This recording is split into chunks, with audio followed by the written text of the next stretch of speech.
इशारा रंगदारी इशारा रंगदारी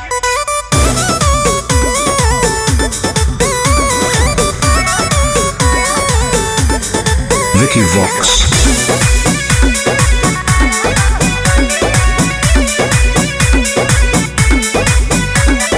रात भर लेके राजा घुमा दुनलिया, शहर के हो सबसे बड़ा बाहुबलिया। ए राजा रात भर लेके राजा घुमा दुनलिया, शहर के हो सबसे बड़ा बाहुबलिया। लाखों करोड़ों के करो हदिल, बाकी में हर के लाके न देहा उठलिया। काहे लगे मुहावा फुलैना भोरे भोरे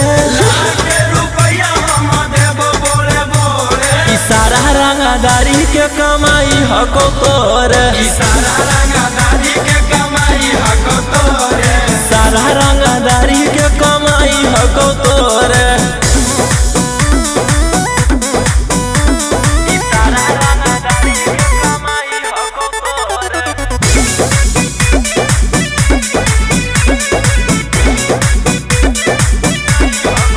झूठो बनेला खाली मालिक राजा, बावन बिगहा खेत के।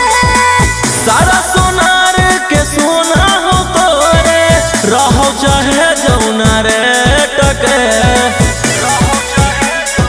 ए हो जदिया बहरी न लगे पायल गाजी, राजा तोरा बने साफ गई फलगाजी। गलावा के हार गढ़ाई हो जोले जोरे काहे लागी जान होई गेना लोरे झोरे इशारा रंगदारी के कमाई हको तोरे इशारा रंगदारी के कमाई हको तोरे सारा रंगदारी के कमाई हको तोरे इशारा रंगदारी के कमाई हको तोरे इशारा रंगदारी के कमाई हको तोरे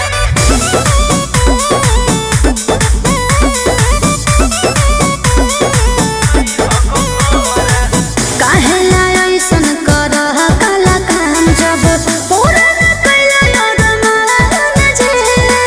पूरा शहर लागे हियो रंगदार बाकी तोरा लाही हो गुलाम जी